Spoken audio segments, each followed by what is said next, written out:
If you were stranded on a desert island with only 5 albums, what would they be? We've all had this discussion. And if you've been to my channel before, you can probably guess what's on my list. Definitely some Miles on there. Gotta have a Rush record. But my number 5 almost always surprises everybody. The 1981 album Discipline by the group King Crimson will always be some of my absolute favorite music to listen to.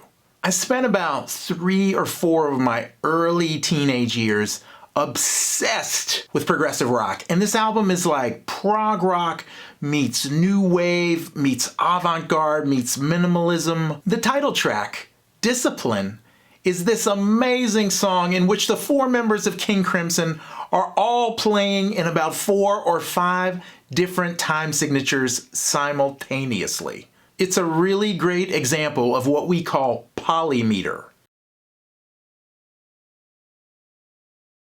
But to me, it never feels like it's counting music, and it never feels like it loses the groove.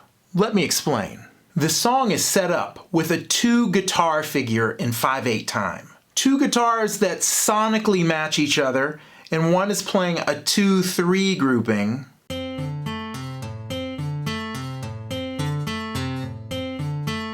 while the other guitar is playing a 3-2 grouping.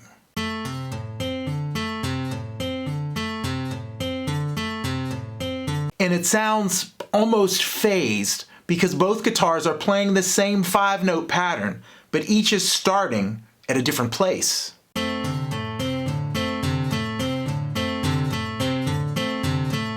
Take those 2 parts, and now let's add a log drum part in 17/16.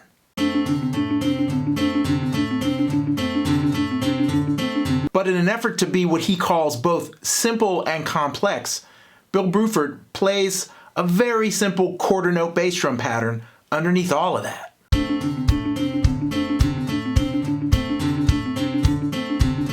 It's amazing, the tension, as he calls it, that's created by these odd time signatures on top of this really simple, almost danceable pulse. Now comes the fun part. The bass is actually locking in with those drum rhythms.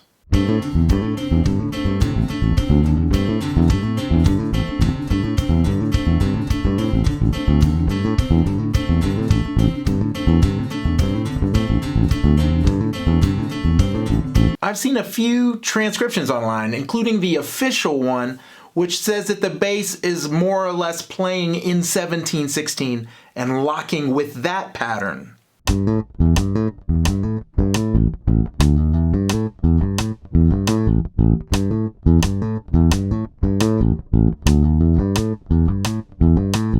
Now, that's not really that easy to feel. However, if you lock in on the bass drum and think about the bass line in conjunction with that, it seems to lay itself out perfectly in 17/8.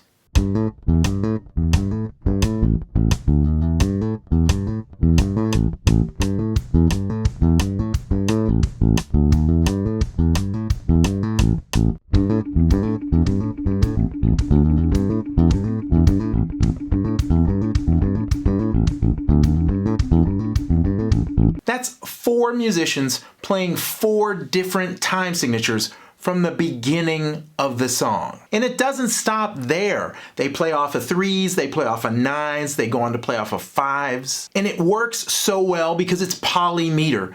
Those subdivisions, the 16ths and the 8ths, never change. Even though each musician might have to count something differently, we still play and feel that same pulse. Years after I first heard this song, I discovered minimalist music by people like Philip Glass and Steve Reich.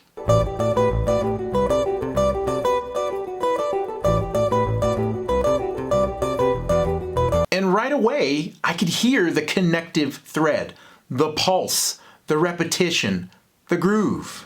It's a great song on a great album, and you gotta check it out if you've never heard it before. So go get this one.